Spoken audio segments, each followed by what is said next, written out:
This is Horror Podcast.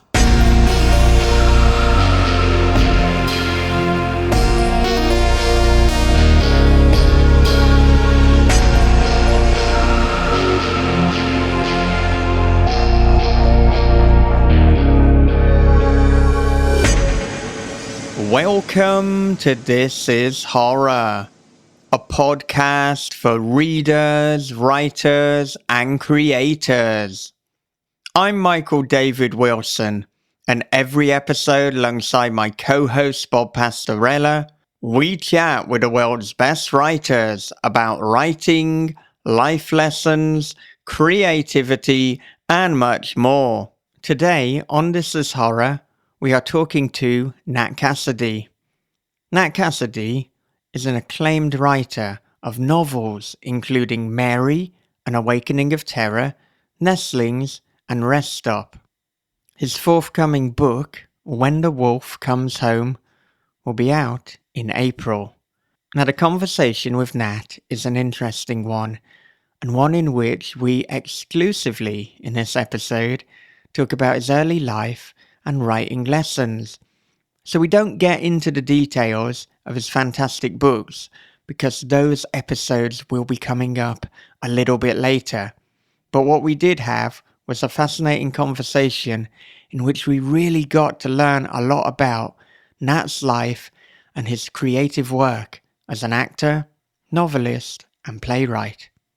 So before we get into this incredible conversation, a quick advert break. In 1867, the young Samantha Gray marries the infamous Captain Jakes, unleashing a series of brutal horrors in this epic splatter western from Death's Head Press. Mayhem Sam by J.D. Grays is a rip-roaring tall tale of revenge, drags a coffin full of gold across the hellscape of Reconstruction, Texas, and explodes at the top of a mountain. You better read this one with the lights on. It was as if the video had unzipped my skin, slunk inside my tapered flesh, and become one with me. From the creator of This is Horror comes a new nightmare for the digital age, The Girl in the Video by Michael David Wilson. After a teacher receives a weirdly arousing video, his life descends into paranoia and obsession. More videos follow, each containing information no stranger could possibly know. But who's sending them, and what do they want? The answers may destroy everything and everyone he loves. The Girl in the Video is The Ring meets Fatal Attraction for the iPhone generation. Available now in paperback, ebook, and audio. Okay, with that said, here it is. It is Nat Cassidy on This is Horror. Nat, welcome to This is Horror. Hello, This is Horror. It's good to be here at long last. Big fan of the show. Glad to be here. Yeah, it's great to have you here. And as you may have anticipated, we often like to start all the way at the beginning of one's life. So I want to know what some of the early life lessons were that you learned growing up. Let's see. I learned how to stand and walk. Eventually, I learned bowel and bladder control. These have all been very key in a professional setting. I'm very glad to have these skills. Flash forward a little bit further, and I don't know. I can give you the Reader's Digest arc, I suppose. So I grew up in Phoenix, Arizona. I grew up in the desert. I grew up in a very isolated part of Phoenix at the time, too. This would have been in the early 80s when we moved there. I was like 2 when we moved to Arizona. And it was a very isolated kind of existence.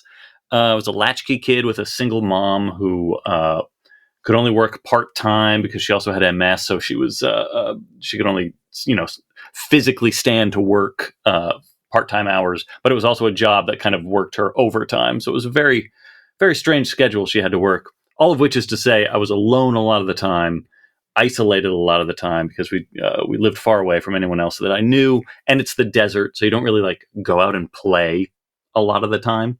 So I very quickly became enamored of the library and the used bookstore that were near our house. Those were like the two oases next to me. And from an early age was just kind of an obsessive reader and writer of primarily horror. The other side of this story is that I was also a precocious little child actor who was obsessed with Shakespeare. So I was doing a lot of Shakespeare, reading a lot of Shakespeare, performing in Shakespeare, and like community theater and regional theater of a type, and then writing really shitty, mainly like Stephen King knockoff short stories set in Maine, a place I've still never been. And knew nothing of growing up in the desert. And yeah, so like that was just kind of my life until high school, and then I went to college in Tucson, Arizona, a little further south, and got my degree in classical acting and moved to New York to pursue classical acting. And then about 2 months later, I realized I didn't like classical acting anymore, and kind of realized I'd been reading scripts my whole life, and I'd been writing horror stories my whole life, but never once did I thought to write a horror script. So I kind of turned my focus to writing plays, original horror plays that I wrote off Broadway, and did that for like 15 years, and then kind of got bored with that. You'll notice a theme where I do something for a while, and then I get bored with it.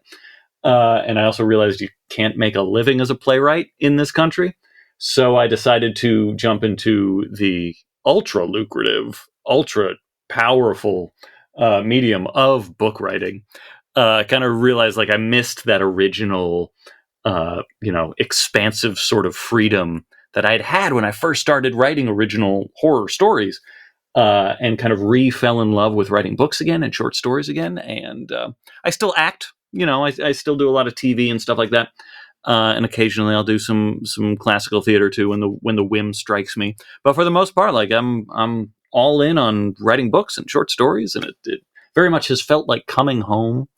And so that's what I've been spending most of my time doing. That was a very expansive summary of my professional journey thus far. How'd I do? Oh yeah, there were a lot of details, but there was one detail that didn't come up, and that was your propensity to setting classrooms on fire. Ooh, you've done your research. Oh yeah. Oh yeah. So I want to know, when did you first set a classroom on fire? And did you like horror before or after? Was it perhaps in that moment when the flames went up, you were like, horror Right. is the life for me? I like this. No, it was, as far as I can tell, as far as I'm aware, I was always drawn to and somewhat repelled by really macabre stuff. Like I was a kid who was just deeply, deeply interested in horrific, scary things. And I was also a very sensitive, anxious kid. So I would pay the price, especially when I was like home alone. The horror that I was really into really got to me. It really fucked me up. And then I would be like, oh, I want more of that feeling. I think, they kind of probably fed each other in a sort of double helix sort of way, because the more compelled I became, the more afraid I was. And then the more afraid I was, the more compelled I became to try and master it or understand these things that I was being drawn to. So it was just like on and on and on, this kind of perpetual motion. My first classroom fire was probably first grade, the first of many.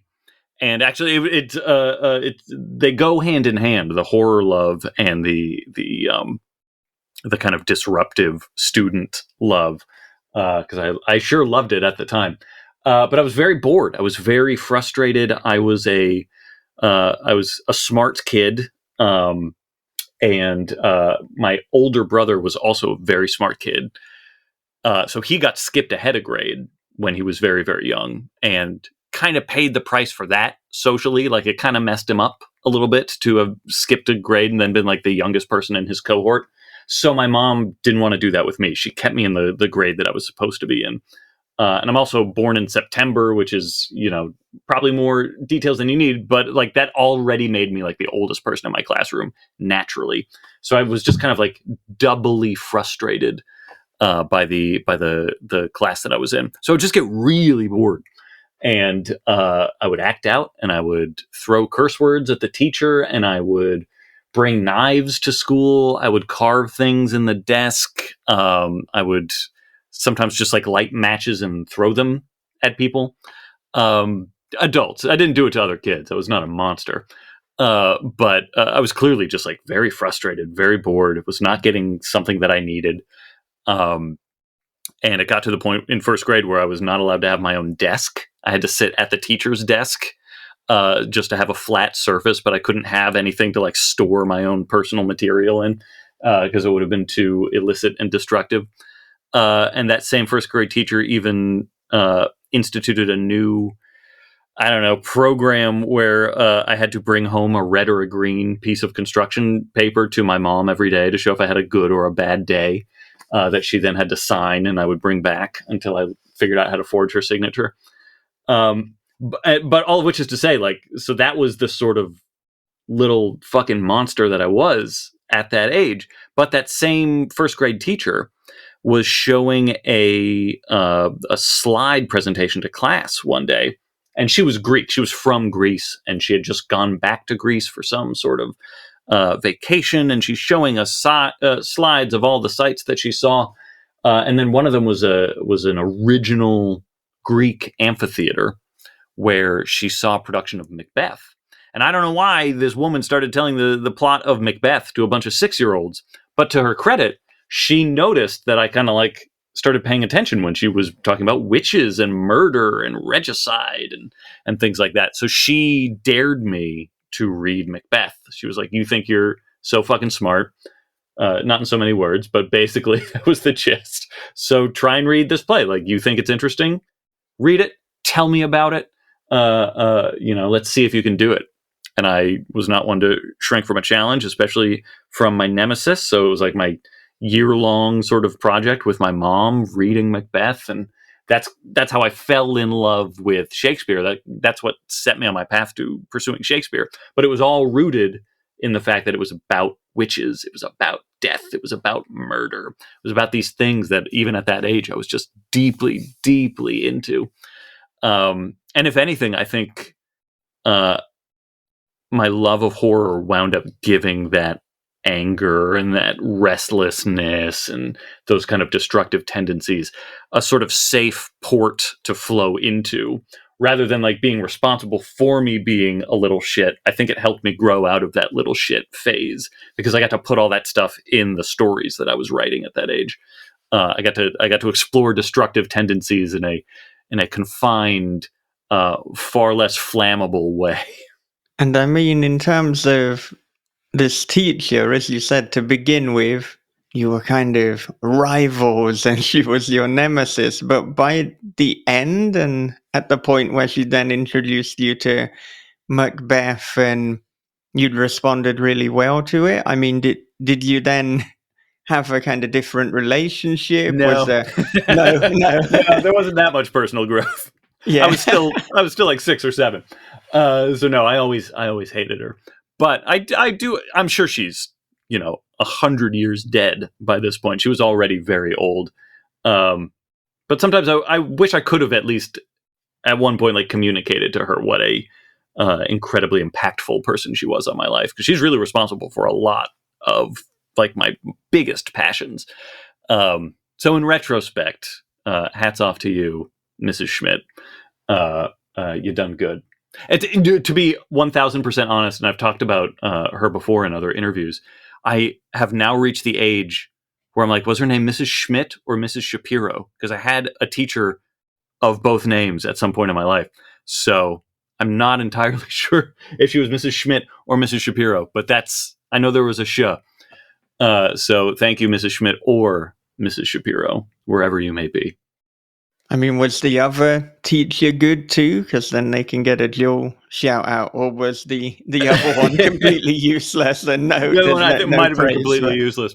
I mean, I think it was until like 3rd grade, I always had an adversarial relationship with teachers anyway. And then my 3rd grade teacher was a little nicer and a little more understanding. And then like 4th and 5th grade, it was back to adversarial. And by the time I was like in 6th grade, that's when I mellowed out a bit more. Until like middle school, when I was, everyone is miserable those years, and I was insufferable yet again. I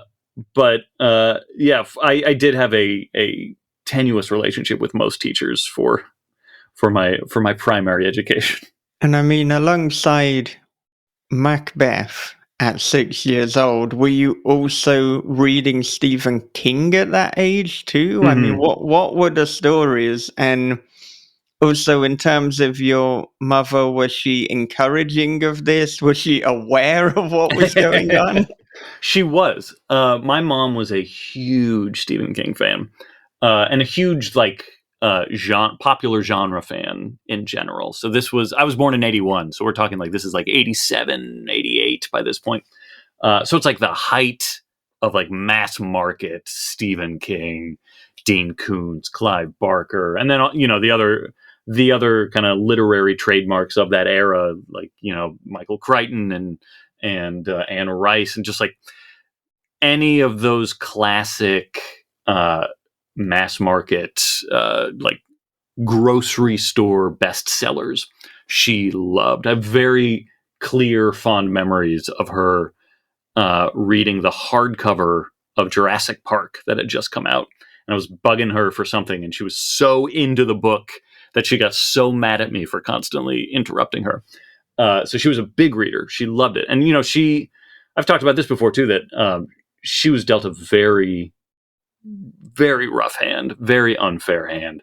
Again, single working mom with a progressive disease. Like she was dealing with a lot of shit. And I think she used reading and movies and things like that as kind of her form of dealing with these very heavy things, and helping her sons deal with these very heavy things, like knowing that her body would start to fail, and like we had significantly less money than any of our peers and stuff like that. Like she really found a way to cultivate a love of not just storytelling, but heightened storytelling, different worlds, different horrible situations that the characters are going through that maybe we can, thank our lucky stars we're not experiencing, and stuff like that. She was never shy about the nature of the things that she was reading. She did kind of say, I'm pretty overbooked as it is. So if you read something that freaks you out, you're kind of on your own. You have to sort of self-regulate the sort of things that you read. So she never told me I can't read her Stephen King books, and they were situated on a shelf in our living room right above a record player. Like they had a very holy real estate, and I could see them all the time. So she was never no. She was just do it when you're ready, because otherwise it's your sleepless night. Like I can't help you. And I was hip to that. I was like, okay, great, I appreciate that. So I didn't start reading Stephen King until maybe I think I was 8. I think the first Stephen King I read, I was 8. Up until that point, I was reading the sort of child-friendly scary stories and things like that. I forget if Goosebumps was out yet. I became a Goosebumps reader just kind of as it was there, and I loved it. But I did read things I don't know if this will mean anything to either of you, but Bunnicula was a big favorite of mine, which was about a vampire rabbit. Delightful little children's I remember series. that. Yeah, it was great. And it had 2 or 3 sequels that I was a big fan of. So from 6 to 8, it was anything that was just kind of coded as horror. And then I was like, all right, I'm ready. Let's do this. I walked in on the mini series of It when it was airing that my mom was watching, and it really fucked me up. It was the fortune cookie scene. And my brother had just checked the movie tie-in edition of It out from the library. And so I started reading that, but it was too big for me to read in time. So I decided to pick up the smaller, far more child-friendly book of Pet Sematary. And that was my first Stephen King. And I, at the time, also had a best friend who was kind of like my, like stand by me sort of friend. The only kind of friend that you can have is like a preteen, those like really intense formative relationships. And he was also really into horror and Stephen King. And we kind of had a sort of ad hoc book club where we would both read Stephen King books and Clive Barker books and Dean Koontz books and Anne Rice books and just kind of all of those books. And we would talk about them and we would compare notes and we would egg each other on to write more things. And so from age 8 on, it was all Stephen King all the time. I read a ton. I read all the other, the peer group of that era. But I found my obsession with Stephen King and became very much a Stephen King completist. Was committed from then on out to read everything he'd ever published and then some. Yeah, and I wasn't planning on going into this area now, but then I guess with This Is Horror, we kind of take things in whatever direction the conversation demands. But to talk about your love and your obsession with Stephen King books, and then to know, I believe later this year, if I've got the publication date correct, you've got a story in the Stand anthology, which I believe is edited by Brian Keene and Christopher Golden. Mm-hmm. So, I mean, how did that come about, and what is that like to, now have a story in an anthology that wouldn't exist if it wasn't for, your favorite writer, essentially? Yeah. It's a career honor. I am so over the moon to have a story in that anthology, and I pestered Brian and Chris a lot to let me have a crack at writing something, and to their immense credit, they did, and they accepted the thing that I wrote, which takes the assignment and runs with it in a strange direction, I'll say. It is very. I've had plenty of people read that story who know nothing about Stephen King, and they have assured me that it works as a story. But for people who are Stephen King obsessives, it is just like it's a fucking minefield of Easter eggs. It's so many references and things like that. To the point where when I turned it in, Brian and Chris were like, we didn't get permission to use all this, right? Like, we only got permission to use like Mother Abigail and Randall Flagg, and you're pulling in all this other stuff. So we got to get Steve to sign off on this. And they had to specifically take my story and make sure he was okay with it. And he was, thank God, and has said some very nice things about it specifically. So yeah, it's just it's a thrill. And especially because it is The Stand too. Like The Stand was my mom's number one favorite book. Not just her favorite Stephen King book, but I think her most favorite book of all time. Like that book was a huge deal to her. I was an It kid. It kind of seemed like you were in one of two camps when it came to Stephen King fandom. You were the Stand heads, and you were the It heads. I was an It head, but I love The Stand. The Stand is one of my favorites. And the the miniseries from '94 was a big event in our household, and I've seen that God knows how many times. The soundtrack is like one of my writing soundtracks and stuff like that. So The Stand is just like a property that I am deeply invested in and means a lot to me. So it like triple fold, quadruple fold to be in that anthology, and to be like the second to last story, no less. There's just something about that placement too that's that makes me very happy. You got to read a lot of pages to get to my story. That thing is big. That thing is over 800 pages. I mean, apropos, given right? you know how long The Stand is.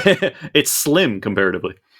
Yeah. Speaking of slim, which version of The Stand do you like? Do you like the Lean and Mean original, or do you like the uncircumcised? Well, let me just say, I do. Let me just. The difference between the two is important to my story. That's the level of nerdery we get. It's actually okay. Okay. The fact that there are two editions is important. Mm-hmm. I love. Who doesn't love a good foreskin? The unexpurgated one there's stuff in it that I would miss going forward. I love the original. I think there are perks to the edited one. There is a concision to it, relatively speaking. I mean, it's still like 795 pages. Or It's a something like door that. stopper, also. Yeah. Yes. On the shortened door stopper. There's some stuff about it that works really, really well, and there's some stuff about the unexpurgated one that it's a little patty. But I'm the sort of guy who's like, my favorite Beatles album is the White Album because it has more Beatles in it. So like Right. more Stephen King is not a bad thing to me. So even though I can see why someone would like the slimmer version of The Stand, I would miss things like The Kid and things like Franny's mom and all that. Like, it's just, there's so much stuff in the complete Stand that I got to go with the full one.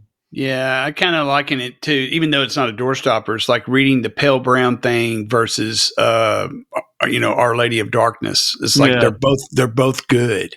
Yeah, but Our Lady of Darkness is so much better. It's all in the details. Yeah.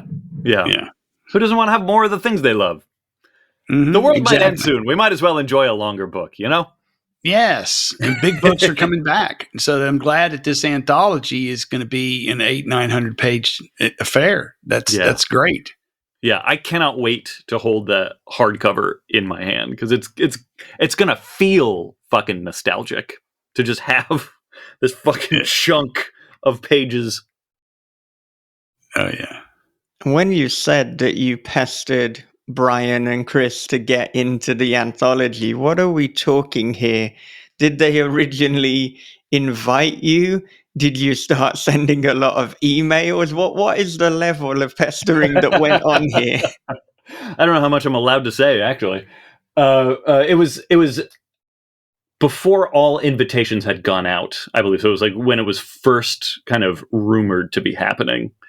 And so this is, I think, bad form. I kind of did a thing that was bad form, but the project was just too important to me to not do it. So I was proactive about it, and I was just like, I know you're starting to invite people to this anthology. I don't know if you were planning on inviting me or not, but I have a great idea that I would love to write. And to their credit, they weren't like, well, now we're double plus uninviting you. They were like, okay, tell us the idea.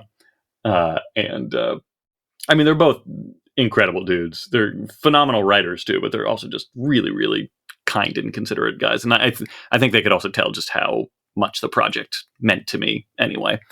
So they were willing to hear me out, whether they were planning to or not. They were willing to hear me out. Well, either way, it was obviously so good that they not only had to contact Steve King to get his permission to sign it off, but then, as you say, they placed it as the penultimate story. Penultimate story. Yeah. But I don't know. I mean, in some ways, you say what you did could be considered bad form, and there's always these rules: do this, don't do this. But I think, and I'm not saying this is advice that everyone should take, but we are always our biggest advocate. Right. So if we don't stand up for ourselves, if we don't try and make things happen, exactly, who else will do it?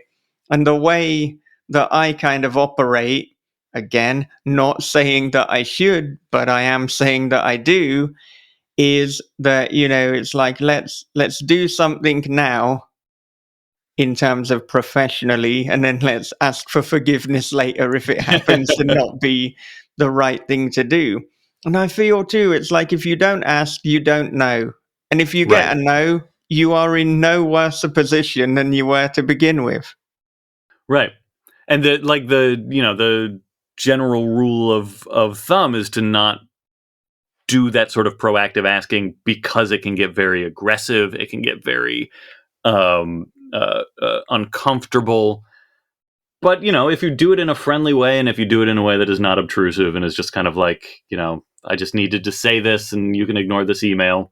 There are worse things. There are worse ways to comport oneself. So yeah, there's always the execution of a thing is also kind of paramount. Nobody should assume they're owed anything, but sometimes it doesn't hurt to ask. Yeah, I think that is the key caveat, the way that you go about it. And Yeah, don't be a dick. yeah, don't be a dick. A good rule for life, for writing, for everything. Yeah. And yeah, I like as well this idea, that you said and that I generally have, and that's nobody owes me shit. I don't take anything or anyone for granted, Yeah. in any aspect of life. And I think that means that you tend to be happier, because then if you get something good, then you're more appreciative of it. Right. Yeah. And also don't light fires in the back of the classroom.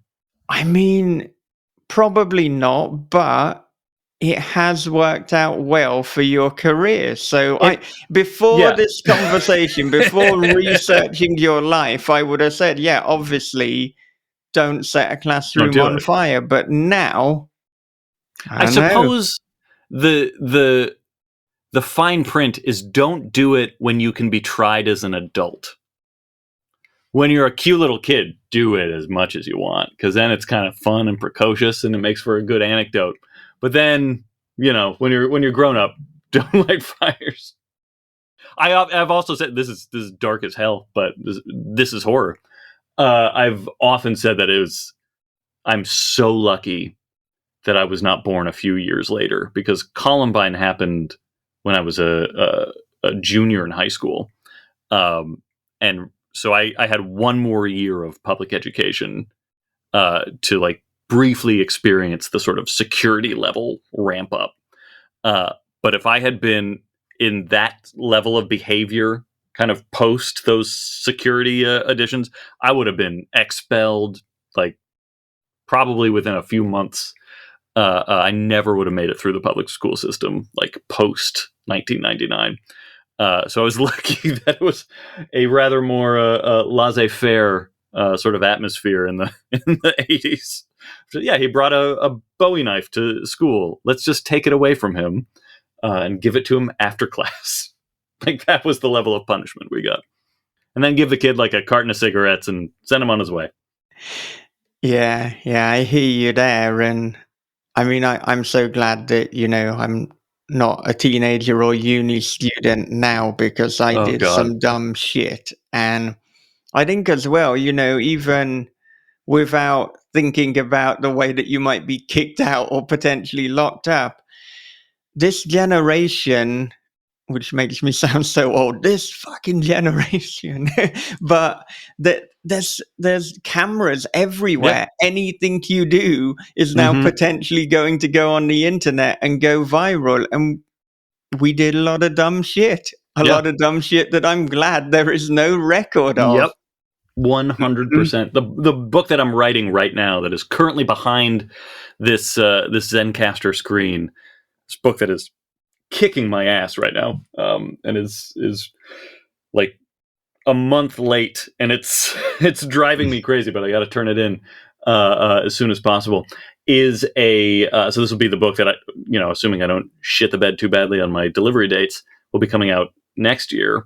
It is my sort of homage to Kids on Bikes, It, Stand By Me, that sort of subgenre, but it's set now, because I specifically wanted to see if you could even tell that kind of story about this generation of kids, dealing with cell phones, dealing with everything being recorded, dealing with everything being on the internet.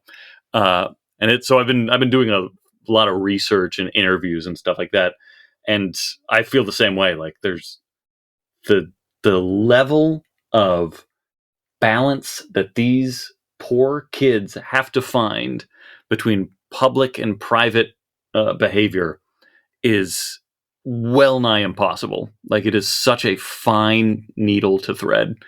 It's so challenging. There's so many fucking things they have to be aware of. It's a lot. And back in our day, it wasn't like that. We just got to go outside until the streetlights came on, and then we'd go home and talk about the fires we set that day. That's right. That's exactly what we did. every That's- day. And that's what we did every day. I mean, growing up in Texas, it's like, hey, it was like, why did you miss school yesterday? Because I got shot in the eye with a pellet gun. Right. Who did that? My daddy. He was cleaning Yeah. it. Yeah. I'm okay though. I'll be able to see you in a week. Senior year, get in a fight in the principal's office. So lucky he didn't go to jail.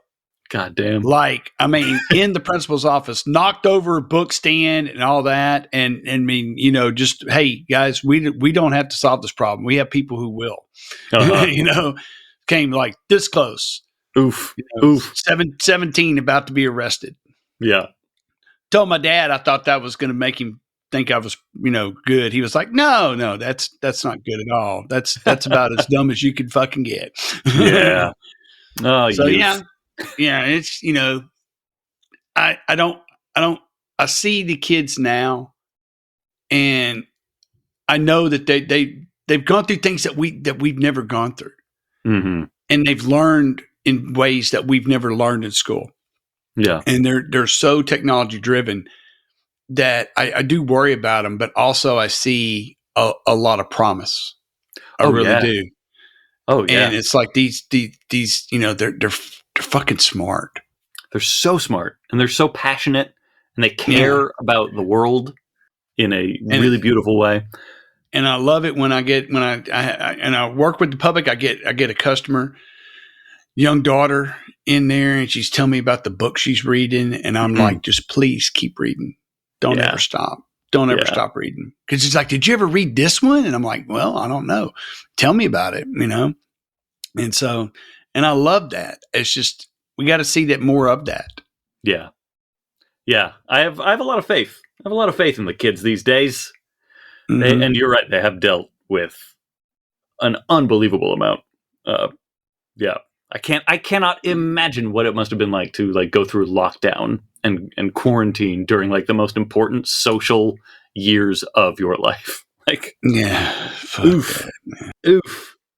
Well, I want to talk more about your kind of writing career and creative trajectory. And because there's a lot of kind of pieces of the puzzle of Nat Cassidy. And obviously, you're a playwright, you're a writer, you've done a lot of acting as well, also known as you're an actor. I don't know why that one didn't get the noun at that point. So, I mean, what were the first steps professionally? And then what is the balance now in terms of the jobs and the work that you're doing?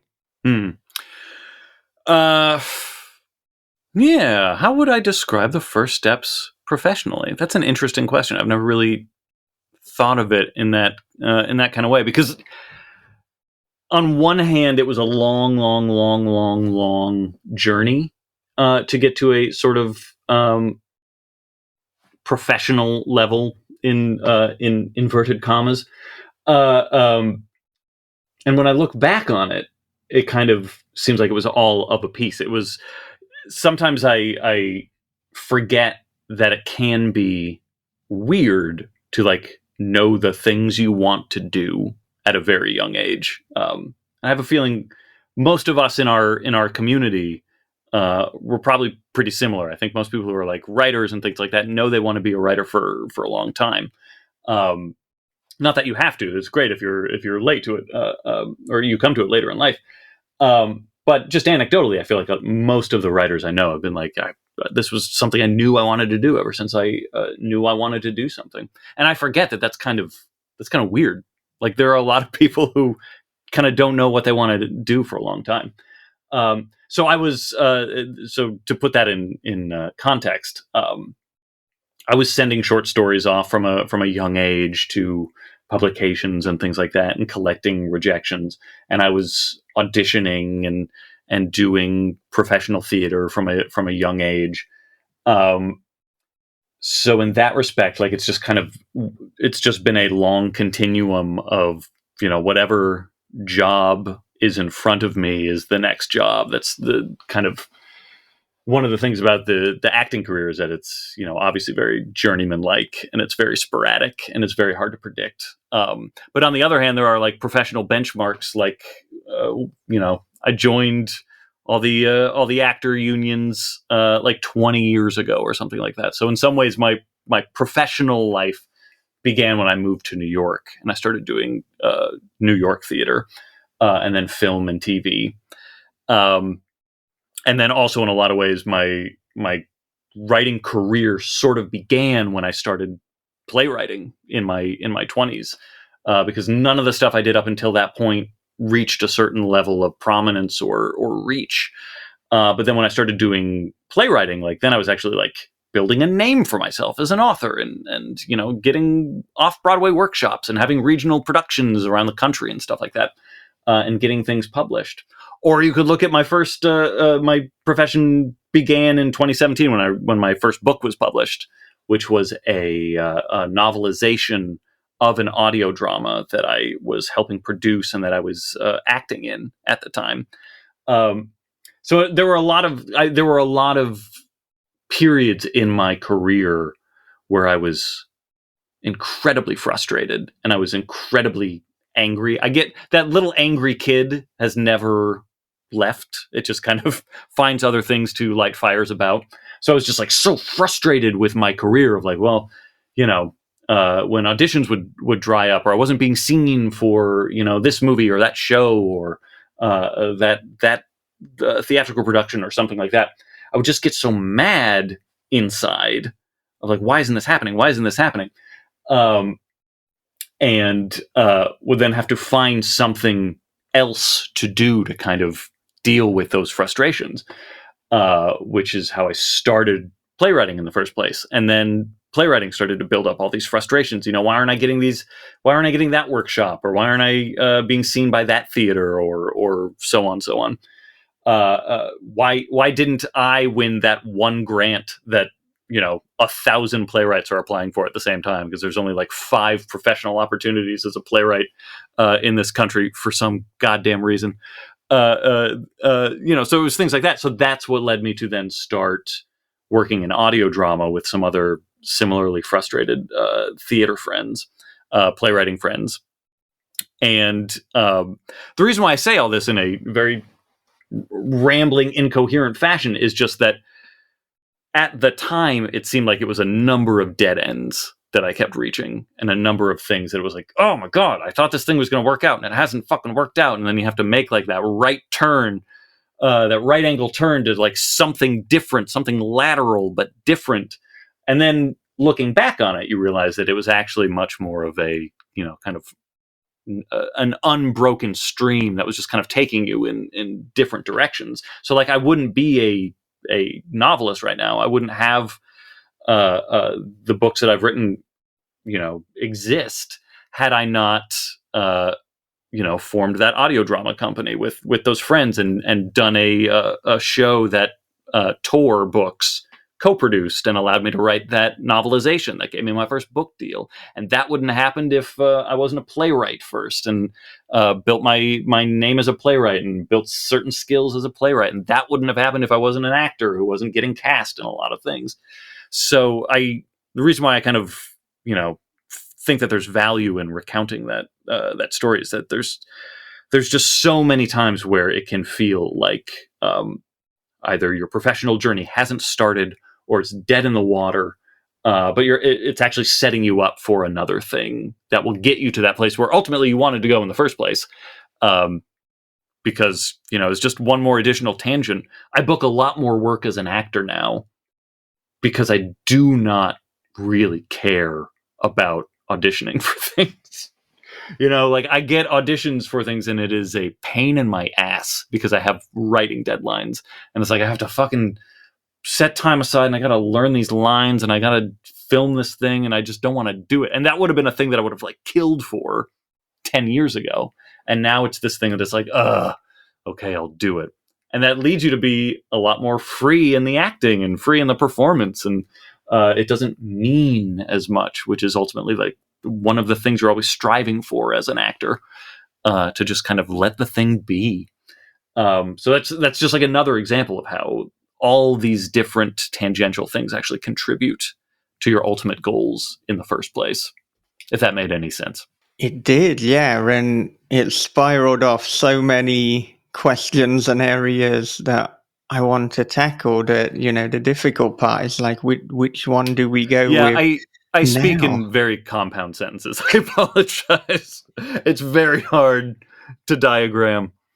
But it's better than if we give like a broad question and then someone comes back with a sentence answer. It's like, Yes. shit, I'm not sure what to do with this. So this is a good problem to have. But I mean, you talk about past frustrations and things. So I wonder, at this point in your career, what are you happiest with, and what is your biggest frustration, and what is perhaps your biggest goal? Now, the frustration and the goal may be linked. I don't know, I can be cheeky and say my biggest frustration is I still haven't gotten that Stephen King blurb. One of these days, I want that Stephen King blurb. That's my big goal. I almost don't know what I'll do after that. Like, it might just like take the wind out of my sails, and I won't know what to do after that. But Steve, if you're listening, blurb one of my books, please, buddy, please. No, that's pathetic. No, the thing that I am.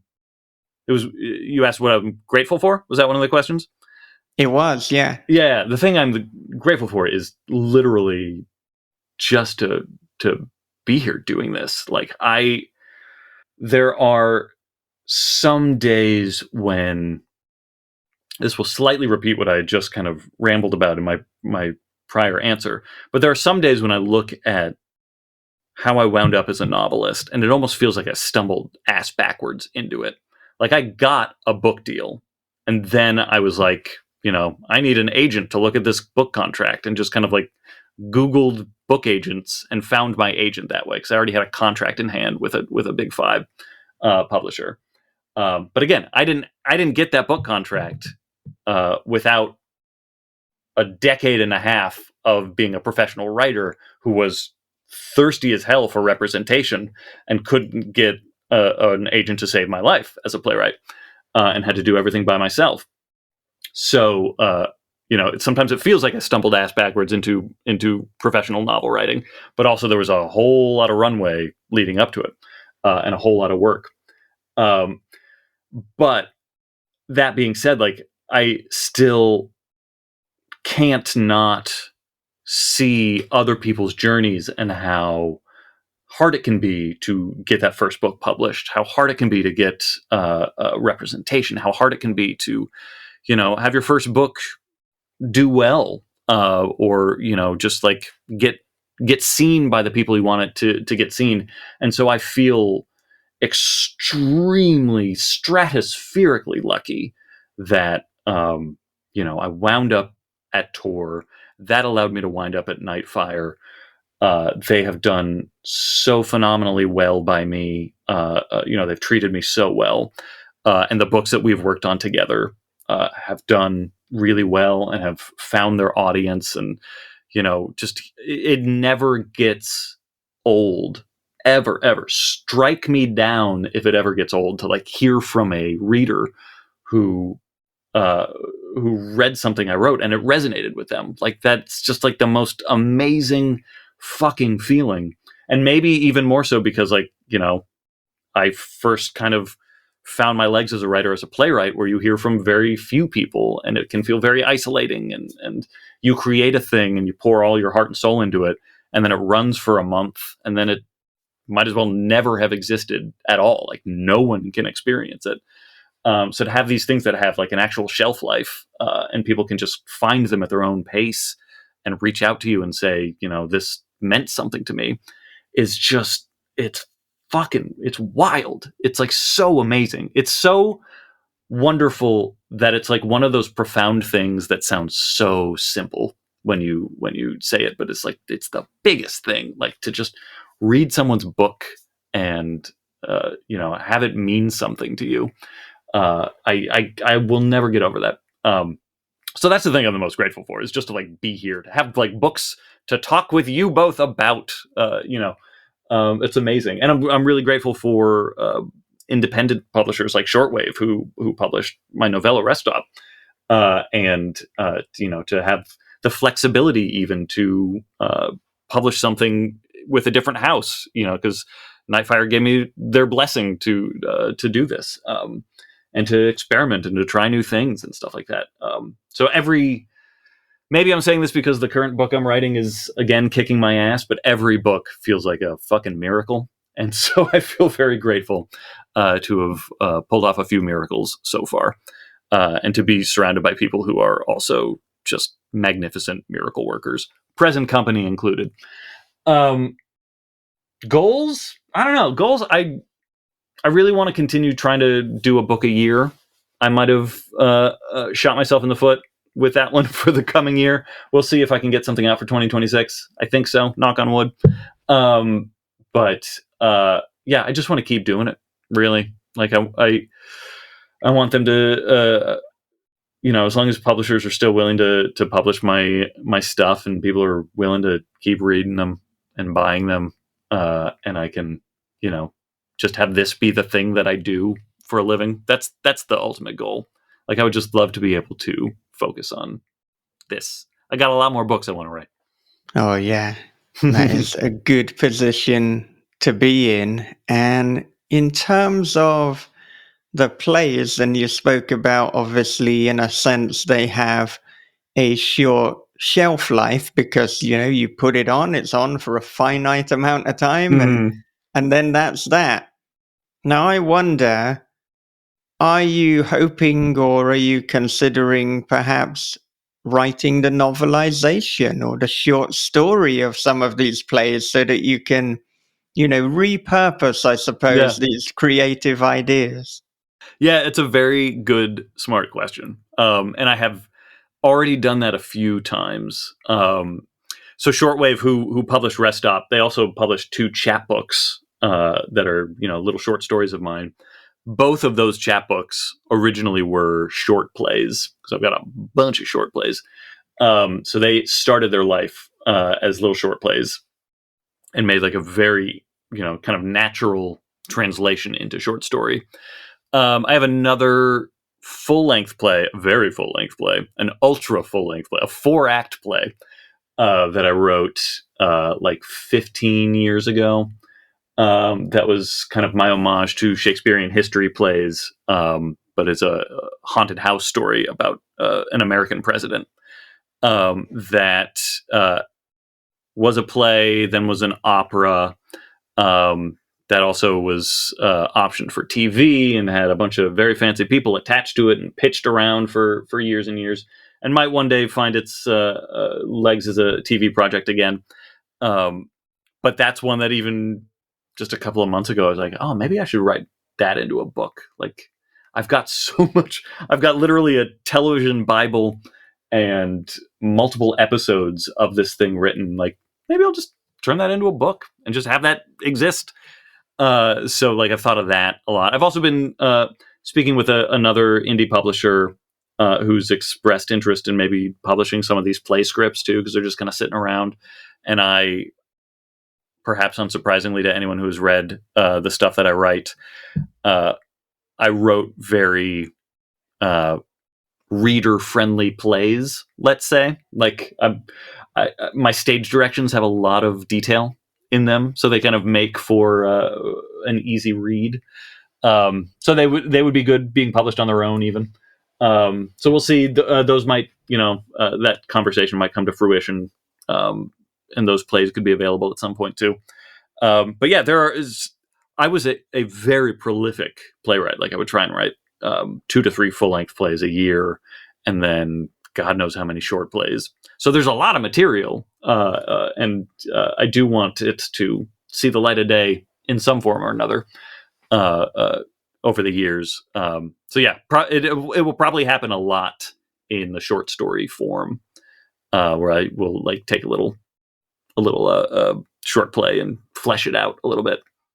So I want to know a little bit about your writing routine and your daily routine and how you structure that. But I anticipate that based on what you've said, it might be more helpful to almost look at a weekly routine, a monthly, or perhaps even a yearly, because there are so many moving pieces. I mean, you try to have one novel a year as a kind of stable thing, but then you've also recently and delightfully got into this rhythm with shortwave, where I guess there could be one, there could be two, maybe in a really ambitious year, if Alan is up for it, there could be 3 novellas. And then on occasion, there's also these acting roles as well. I'm not even sure if you're actively screenwriting or writing plays at this juncture. So what does a year look like? What does a day look like? How are you structuring it all? Not well is the short answer. For some reason, the last year has made everything so much harder, to the point where I'm even like, maybe I've got like a touch of the long COVID or something like that. Like, it has been so exponentially harder to focus and get work done this past year for some reason. And there are, exogenous factors beyond that of like, my wife and I have been dealing with some very no fun health issues and things like that have eaten up a lot of time and a lot of focus. So that being said, generally the sort of rhythm that I've been in for the past handful of years is I'll get up around like 6 and I'll write for like an hour or two. Then I would have to leave to go to my day job, which is in the city in New York. And then I would do that and I would steal whatever time I could to write at the office, which is very hard to do. And then I would get home, do home stuff, and then maybe have like another hour to write at night. So not a ton of writing time. And I would try and like make it count whenever I could. And I think as a prose writer, I'm not a Stephen Graham Jones. I'm not a Clay Chapman. Like, they fire off like probably 2-3 full manuscripts a year. I tend to need like 9 months to write like a full length, 9 to 12 months to write a full length manuscript, first draft. So, and then each subsequent draft is like 3 months or something like that. But that first draft takes me like 9 months to a year. And then in between drafts, that's when I will usually focus on the smaller things. I'll write some short stories. Between Mary and Nestlings, I started writing Rest Stop and kind of split that into like 2 chunks. And then when I'm waiting for like notes and edit letters and stuff like that, I'll usually switch to like trying to write a screenplay. I try and write like 1 teleplay a year, one feature length screenplay a year. That didn't happen last year. Did it? Now I don't remember if I wrote a screenplay last year or not. What is time? I don't think I did. I think the last screenplay I wrote was 2 years ago. But I will try and write like 1 thing of each a year at least, just to keep keep those pipes open and to, like all things. I think, again, like preaching to the choir here, but I think every novelist also understands the power of incrementalism and how, like, if you can just get something done, the next year you'll look back and you'll have so much more than you thought. And so, like, I was just trying to have like 1 more thing to add to the pile, so that when I need it, I'll have a lot more than I might have otherwise. Yeah. So like, I try and be multidisciplinary. I try and, finish one thing and then maybe do something in a slightly different medium, be it a short story after writing a novel, or be it a screenplay after writing a short story or something like that. Like, I try and move from one to the next. And then, as the acting work is just kind of sclerotic, and wherever it pops up. I mean, I know from your conversation with Paul Tremblay, we all know how fucking nasty this industry is right now. How the industry, showbiz industry, I should say, film industry. It's not good. So things are very very haphazard, very hard to predict, very spits and furts and spurts and furts and flarts and all sorts of onomatopoeia like that. So between the pandemic and then the strikes and then the fires, like not a lot of auditions are happening anyway. But I will still probably get like a couple auditions a month that I'll have to do, and I just filmed an episode of Law and Order that's going to air soon. So like those things are just very hard to predict and just kind of pop up whenever they pop up. And I'm at once grateful for and annoyed by the opportunity. And that's my schedule.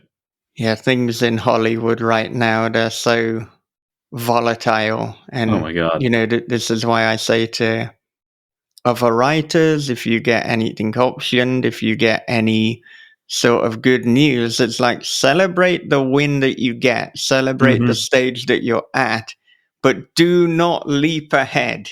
Yeah. If you got the option, don't assume you're going to have a script. If you got the script, don't assume that they're going to film it. Just celebrate where you are.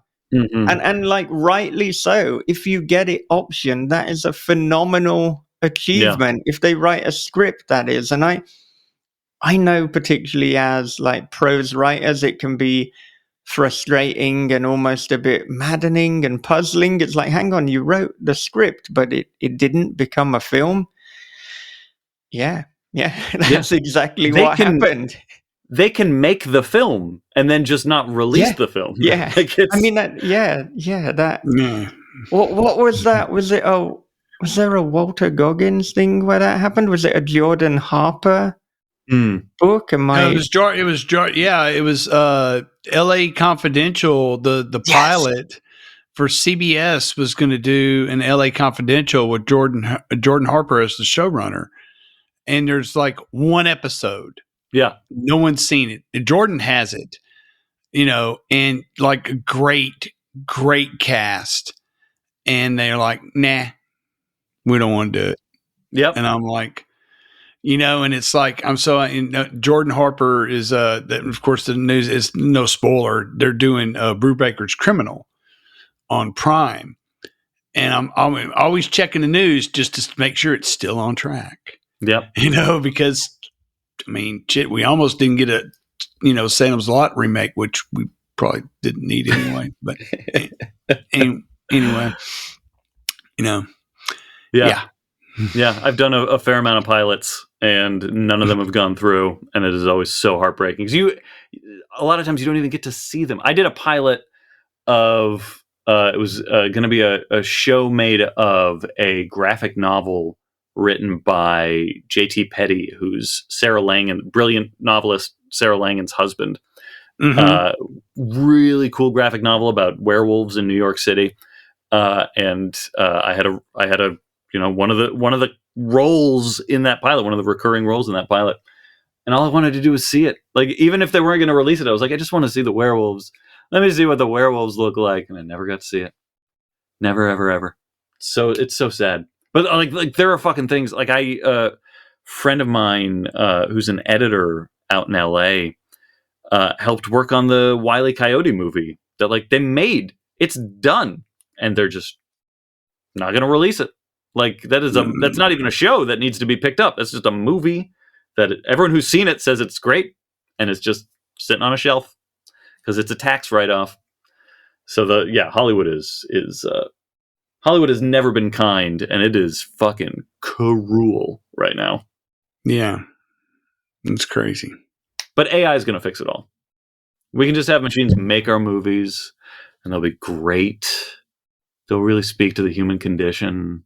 They'll be wonderful. And then we can focus on doing work for our companies and making money for the CEOs. And that's all we need to do.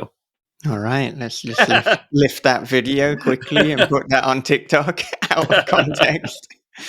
Nat Cassidy comes out as very pro AI for creativity. Yep. Yeah. I'll just say it's a deep fake. You can't prove a thing. I mean that they're so realistic. that is a scary thing. They are Yeah. so realistic these Yeah. days. And Yeah. I must have said this before, but when I was younger, I naively thought the more access we have to information, Mm, the easier it will be to find the truth and to be like, look, this is objectively true. right. What I didn't anticipate was there would be videos of very powerful people saying something, and then they would publicly make a statement saying, oh, I never said that. I didn't say it. It Yeah. wasn't said. And It. people would be like, well, I mean, if they Who's to said know? if Yeah. they said they didn't say it, guess they didn't. There's a fucking video. Yep. Doesn't matter. Yeah, that's the thing. No. All you have to do is like say it's a deepfake. It doesn't have to be a deepfake, but just throwing it out there causes enough deniability now. That's a big part of the book that I'm writing right now too. It's all about AI and deepfakes and stuff like that because that shit fills me with such spinning existential dread as well. Yeah. It's a very hard hole to get out of, I think. Yeah. I mean, one of the things that Chuck Palahniuk said when we were talking about kind of things within this realm and AI and people feeling threatened, I think the thing that will make human books ultimately prevail is actually their imperfections and their deliberate errors.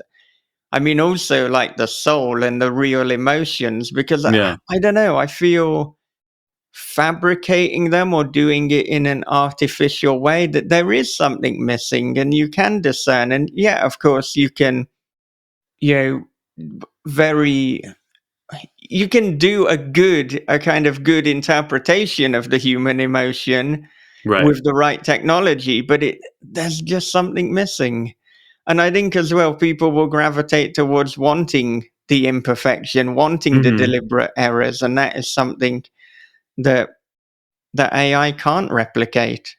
Yeah, exactly. That's where the lessons are. That's where the spark is in those like weird idiosyncrasies that are non-algorithmical. They're those little like weird hiccups and burps and weird sort of things that kind of by their very definition are not programmable. Like they're the organic things that happen.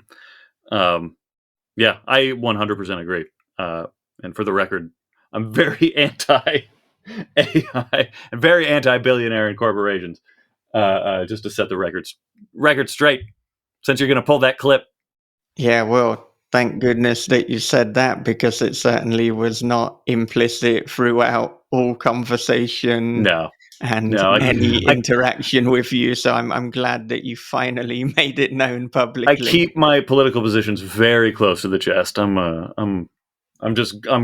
don't give much, I'm a shrieking violet. Yeah. You don't want to get political.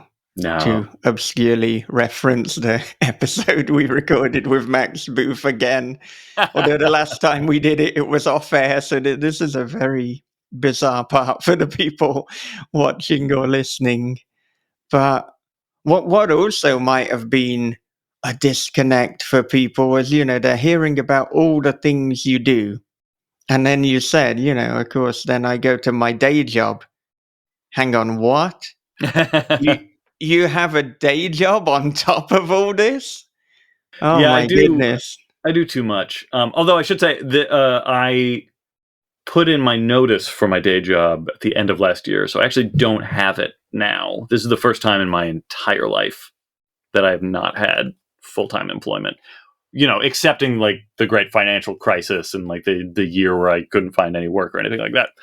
This is the first time I've like voluntarily not had an additional source of full-time income. So please fucking pre-order When the Wolf Comes Home. Please, everybody hearing this, I need it so bad for that book to do well. But yeah, up until the end of last year, I've had a 40 plus hour a week office job on top of it that I've been working at for like 15 years. And before that, it was another job. And before that, it was another job. I've had a series of many, many strange jobs. So if you have to have a day job, at least I've had a very bizarre series of jobs. Like I worked at Playboy, I worked at New Line Cinema, I helped close New Line Cinema down. I worked for private detectives. I worked for the divorce lawyers of the mega rich. I've seen some things. I've done weird things. But yeah, I've always had to balance that that full-time gig with doing shows and having to leave for a couple of months to do a play somewhere, or having to take a couple of weeks off to shoot a movie or things like that. So I don't know, it sucks. I hate it.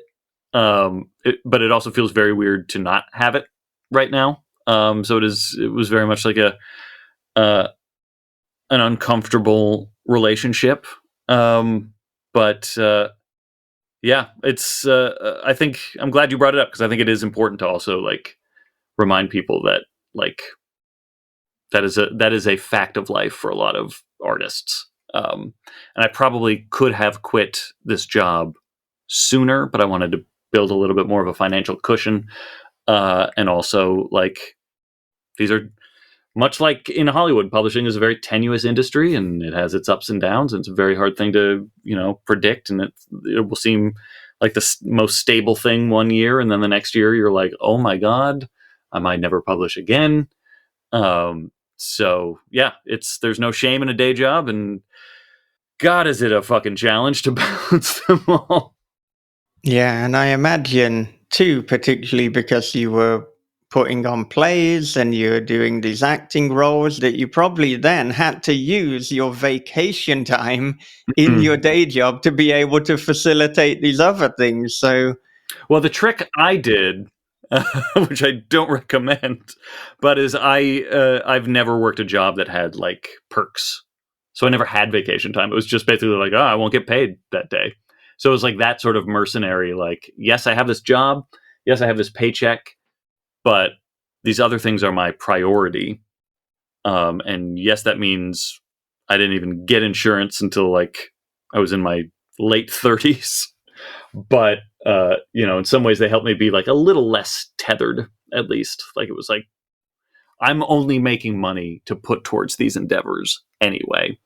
So if I'm going to be having to work somewhere, I can't work for somewhere that's not going to allow me to have that sort of freedom of movement that I'll need. It'll hurt my bottom line for sure to like have to take time off to go do a thing. But at least then I won't be like siloed to just having like 2 weeks to do a thing. yeah, I've always kind of got full-time jobs that would facilitate my creative endeavors. And, from an early age, I've realized that time is far more important than money. So if there's a reason that I need to take the day off, and I've used a very small amount of vacation days that I have, then I'll just take it unpaid. Yeah, it's totally worth it.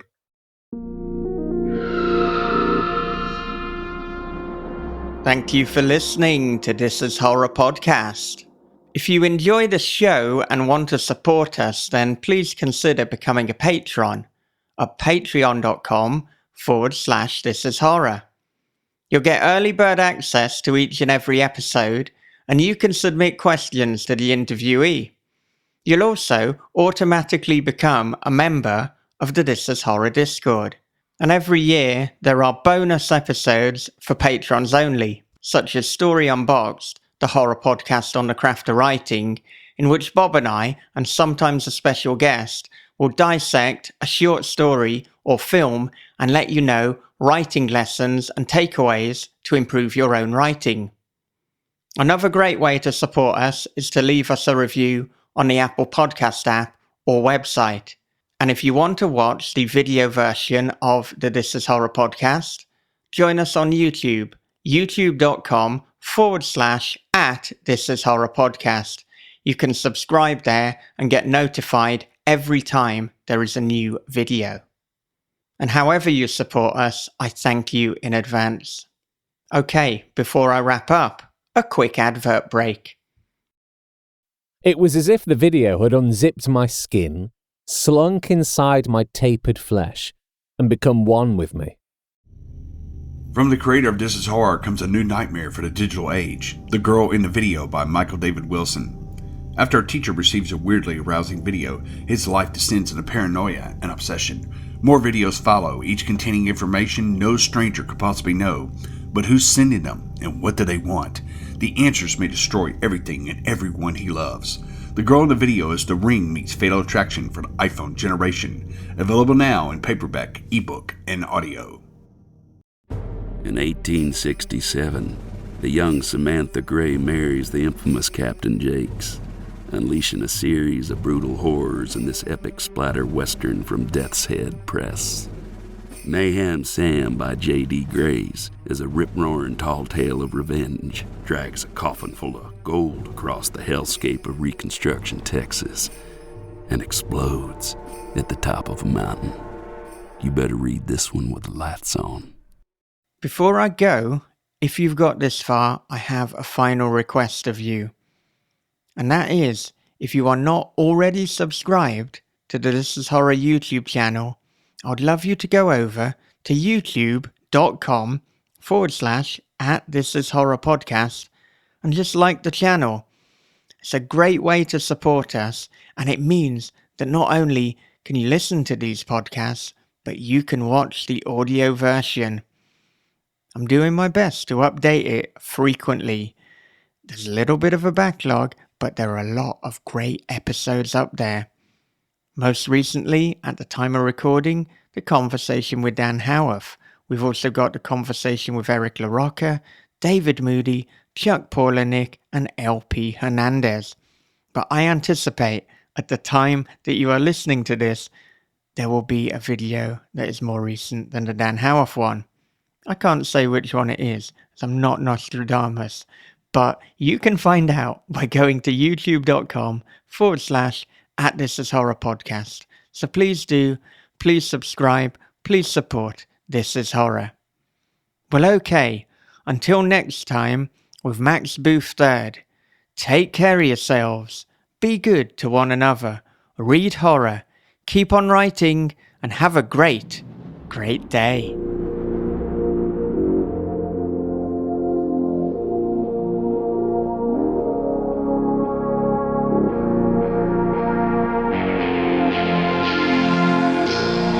This is Horror Podcast.